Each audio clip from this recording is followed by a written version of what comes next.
Now, UK warned that Prime Minister Starmer, his recognition could be illegal. They're stating that him just acknowledging that Palestinian is a state, that this could be against international law. Now, across the pond, legal experts are warning that UK Prime Minister Keir Starmer, that his plan to recognize Palestine might violate international agreements in UK law. This move could trigger lawsuits and diplomatic chaos, especially with the US already pressuring London to side with Israel. And Prime Minister Starmer is standing firm, but insiders say that the legal challenges could derail his foreign policy ambitions before they even begin. Wow.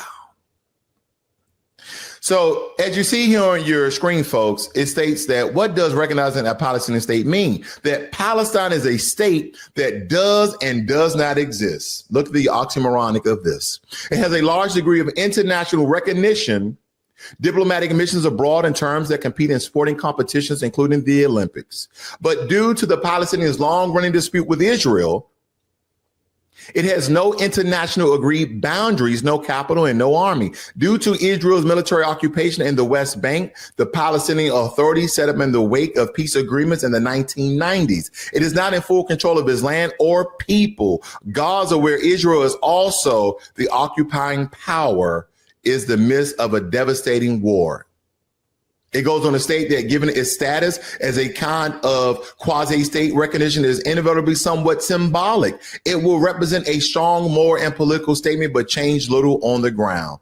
But the symbolism is strong, as Foreign Secretary David Lammy pointed out during his speech at the UN on Tuesday. Britain bears a special burden of responsibility to support the two-state solution. Wow. We're going to dive a little bit deeper into that as well. But it's just a lot going on here this morning, ladies and gentlemen. And if you're not subscribed to Black Logic, please hit that subscribe button as well as the notification bell so you are notified every time I release a video and or go live. Never one hold back, because President Trump publicly blasted Prime Minister Starmer, accusing him of undermining peace efforts in the Middle East. And Trump, he reiterated his unwavering support for Israel, warning that any move to recognize Palestine would be a gift to terrorists. This sharp rebuke could strain our US-UK relations and signal that Trump is positioning himself as the strongest pro-Israel voice on the global stage. Wow. There's a lot going on, folks, and I'm just trying to figure out what does all mean for us. We have higher tariffs. That means higher prices in some regard to check out. From clothes to cars, trade wars with allies could hit American exports and jobs. And international tensions over Palestine risk dragging into U.S. into new diplomatic and economic battles. That promotion you wanted, that raise you wanted, could that affect it because of these tariffs? All of these things are linked economically. But Trump allies argue that these moves are necessary to secure America's future, that it will break old trade dependencies and stand firmly with Israel. So I need you to stop whatever you're doing and listen closely, because what I'm about to share with you, how you see every headline, every war, every conflict, you think that you understand. We're going to jump right in here and hit it hard and hit it quick. Because when the UK Prime Minister Keir Starmer says he wants to recognize Palestine as a state, it sounds righteous, does it not? Because we know we have Palestinian people. It sounds like justice in my ears if you're in Palestine and we don't know if we're going to recognize this as a state or not, but we have Palestinian people who state they are Palestinian, but we don't recognize you as a country. We don't recognize you as a region. We don't recognize you as a state. But here's the raw truth of it all. Doing so without negotiating a final binding peace agreement could break international law under the Oslo Accords. Recognition of statehood without mutual consent is seen as violating agreement meant to end the Israel-Palestinian war peacefully. But let's go a little bit deeper here. Because this isn't just about politics. This is about land, and land has always meant power. Whoever controls the land controls the resources, controls the border, and ultimately people's lives. And what you see today, Russia invading Ukraine, civil wars tearing apart Africa, chaos in Haiti, bombs falling in Gaza, all of it ties back to the same position tree. Do you guys know where this ties back to? European colonialism and Western imperial carving out the world in the way that they see it. Because if we start in Palestine for centuries, okay, we start off in Palestine for centuries. This region was home to Palestinian Arabs, Muslims, Christians, and Jews living side by side. That changed with British colonialism. After World War I, Britain seized control of Palestine from the Ottoman Empire under a League of Nations mandate. In 1917, Britain issued the Balfour Declaration, promising a national home for the Jewish people in Palestine without consulting the native Palestinian. We're going to carve out land for you in that region over there, which is Palestine, but it'll be Israel now. And after World War II and the Holocaust, global sympathy for Jews fleeing persecution exploded. But instead of reselling refugees in Europe or America, colonial powers backed a Zionist project to create Israel and Palestine. So in 1948, Israel declared independence, but to do so, over 700,000 Palestinians were forcibly displaced in what now known as Nakba or catastrophe. The land was seized through British planning and Western military support. And the result of this, permanent divisions, walls, checkpoints, and decades of war. This is some of the things that people don't really want to state publicly on social media. But again, history provides context of the current conflicts and wars that we have today. A lot of people don't want to talk about history because then the people will be informed and the people will be educated. And you may have more people siding with one state or one region or one group of people more so than the people that another country or Western power prompts up to be holier than thou. What am I saying? What's happening in Palestine is not isolated. It's a template repeated worldwide. Let's connect the dots. Should we not? Should we connect the dots? Because when we look at the history, Ukraine was part of the Russian Empire, later the Soviet Union. Borders were drawn by imperial powers, not by the people themselves. The people were always the pawns. If you notice, on a chessboard, the pawns are positioned in two rows. So you have two layers of pawns, two rows of pawns, before you get to the king, the queen, the rook, and the knight, and the bishop. When Ukraine learned when Ukraine kind of learned that the West, and we're referring to NATO, Russia invaded in 2014 and escalated in 2022 and reclaimed land historically that has been controlled for a very long time, because again, land equals power. And Russia's fight is about controlling old Soviet lands and resources, not just ideology. And as I told you before, Ukraine was part of the Russian Empire. So is this way that Putin is trying to take back what is potentially rightfully his, according to historical context? When we look at the Sudanese civil war and Darfur spillovers, history states that Sudan was under British Egyptian colonial rule and split along artificial north-south lines after the independence. Ethnic and religious divisions fueled by British policies led to repeated civil wars.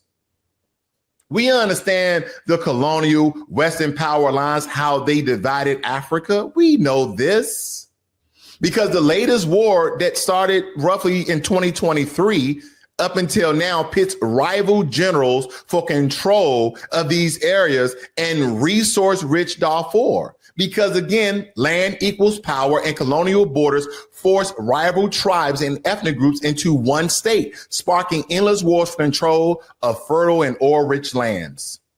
when we speak about the Democratic Republic of Congo in the Rwanda conflict, because Belgium brutally exploited Congo for rubber and minerals after independence, Western-backed assassination like Patrice Lumumba. Fractured leadership. See, that's what you do. You cut the head off the snake and then the body wiggles. Rwanda's genocide spilled into the Congo, sparking decade-long wars over land and mineral wealth. Land equals power. Multinational companies and neighboring nations still fight over Congo's cobalt and coltan resources Europeans once stole for free. So when we look at all of these conflicts, all of these wars, they're not tribal the way that mass media and legacy media points to us. This is about things that happened sometimes 100 years ago, sometimes 40 to 50, 60 years ago, of Western powers drawing colonial lines through rich resource African countries, and not just Africa. I'm pointing out some other things as well, because this happens in the Middle East. When it comes to the state of Israel and the state of Palestine, oh, did I recognize Palestine as a state? I say that for a friend. When it comes to the Ethiopian civil conflict of Tigray and Amhara, Italy's failed colonial invasion left Ethiopia scarred, while European drawn borders separated ethnic groups, because today federalist tensions and central government crackdowns have reignited conflict because land equals power. Ethnic regions fight to reclaim autonomy, ancestral land stripped by central authority, a structure imposed during colonial partitioning. They're just partitioning the land however they see it. Myanmar civil wars and insurgencies, because the British colonial rule in Burma forced dozens of ethnic groups into one nation. They forced all of these groups into one nation, ladies and gentlemen, empowering a Balmar elite group, post-independence, and minorities within this Myanmar Burma region. And a lot of these have faced violent suppression. Again, military wants to use land grabs and scorched earth campaigns to crush minority autonomy. Because this is, again, about power. And if you flip it, you inverse it, power equals land. What about Haiti? Haiti's violence and gang conflict, those Haitians just can't get it right. Those Haitians just can't come together. But historically, Haiti was the first Black republic, was it not? Defeating French colonialism in 1804, but Haiti has been forever scarred. When you look at these countries that are still in shambles, understand the context in which how these countries are today. The first Black republic in 1804, when Haiti has gained its independence by fighting and killing off the French colonial powers, the French colonial invaders.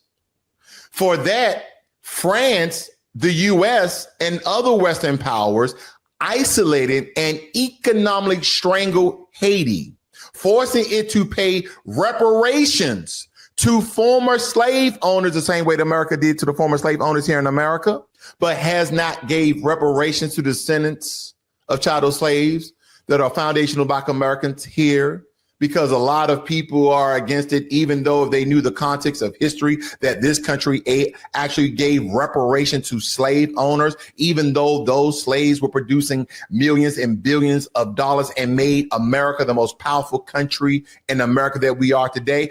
Why do people believe that the money back then doesn't matriculate, transfer, and multiply to make people rich today? I don't understand. Money doesn't disappear. It just transforms into another asset. Are we understanding economics here? Because decades of foreign intervention destroyed political stability, did it not? Land equals power. Foreign-backed coups and IMF policy have kept Haitian land poor and dependent, now overran by gangs as power vacuums grows. This is how you destabilize a country, ladies and gentlemen. Just a couple of years ago, they killed the president of Haiti. We have links and ties to militia groups that kind of traces back to America, no less.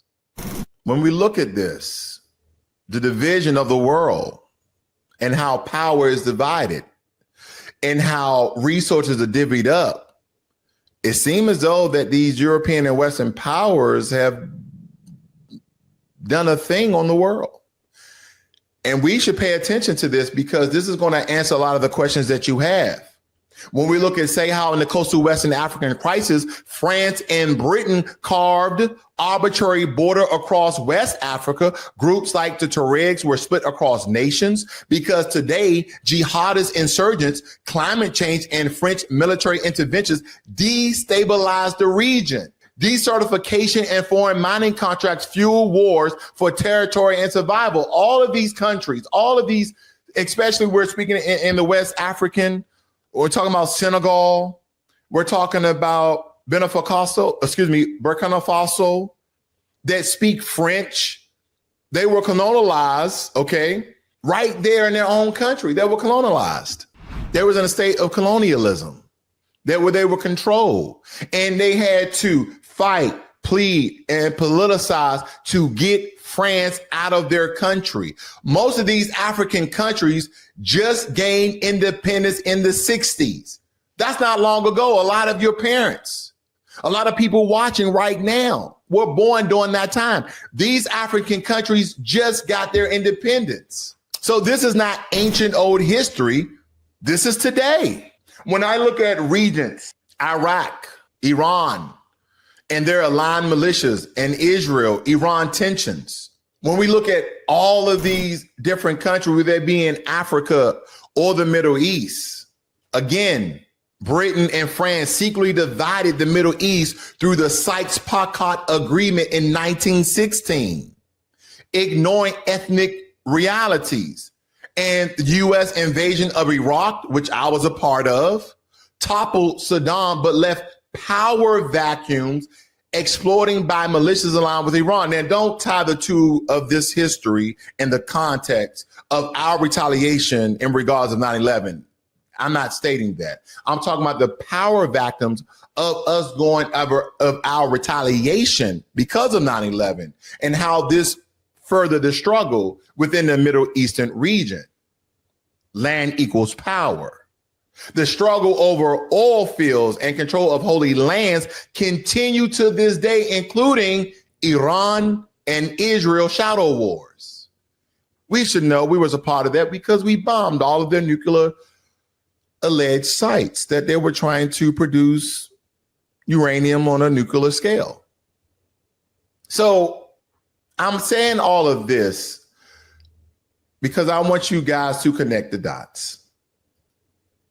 I want you guys to connect the dots from Africa to Asia to the Middle East because European powers carved up continents like it's cake. They just, if you look at Africa, all those different countries, it was never divided like that. They were always conjoined. How about this? What about South Africa? How silly is South Africa? Not as the people. We're not talking about the people. I'm talking about the colonial line. Instead of giving South Africa a name, they just call it South of Africa. What if, as we look at the United States as it pertains to colonial lines, what if the southern part of America was just South America or South US and there was no name given to it? I really want you guys to really think about how they drew and garnered and broke apart the world through colonial eyes because they understood by dividing people and incentivizing one group over another, because they didn't have the population to sustain. They had the military prowess, the military technology to control and occupy a lot of these countries, a lot of these continents for a short period of time. So what they did was divide people by their tribes and gave one tribe advanced technology during that time, whether it be gunpowder and guns and long, sharp knives, or just, again, advanced technology during that time. So they can be the ruling faction as long as they keep in business for the resources that those colonial powers wanted. And when those people started to realize we're fighting against our own people, Then Western powers tried to assassinate key people in leadership, key people within their government, key people in politics. So you can now disable the regent. What used to be shared ancestral lands became countries separated by colonial lines. Families were split into nationalities that they never chose. Tribes were forced to fight for borders that Europeans drew to divide resources for themselves. And granted, to my point, this even happened in Europe. When you're talking about the different Viking states, the Danes, the Netherlands, the Swiss, Finland, all of these people who went out loot and plunder against their own selves, against Great Britain and France, so on and so forth. It happened there as well. And Israel, creation, and Palestine is just one chapter in the global book of land theft and displacement and empirical control. Even Russia's invasion of Ukraine reflects older imperial rivalries in Europe itself. Land equals power. Land is survival. It's food, it's water, it's minerals, it's oil, and sacred ancestral, some spiritual connection that people may have. But we're talking about resources because the more land you have deems and equates to the more resources you have and the more resources you could obtain. Losing land means losing freedom. Losing land means losing power. Losing land means losing resources. And as long as those colonial lines stay drawn and enforced by Western powers, America, the country I love, the country my ancestors built foundationally, wars will never end. And recognizing Palestine without undoing this colonial framework may only harden those lines, just as it has across Africa, Asia, and Latin America. What about the United States of Africa? How strong that would be. Shout out to Julius Malema. We have to stop pretending that these wars are ancient tribal feuds over religious hatred. This goes far deeper than religions, folk. This is far deeper. This is about power. This is about land. These are colonial wounds still bleeding because no one has healed the theft of land or restored the true self-determination. So don't tell the people that we don't understand the state of Israel and the state of Palestine and all the conflicts and all the wars and all the colonial lines that was driven because the colonial powers wanted to divide power so they can stay rich. Because when you go to Europe, oh, it's so pristine. They have all of these monumental figures and, oh, it's great here. It's peaceful here. And then we look at the rest of the world outside of Australia, outside of Europe. And America is a special exception because we got a little bit of peace, a little bit of war. Look at the rest of the world in turmoil, in chaos, the world at war. And at the end of the day, ladies and gentlemen, as I told you before, some people are looking at this as tribal. I'm just looking at the root of the problem. And the root of the problem is about power. And when it comes to power, it's about land.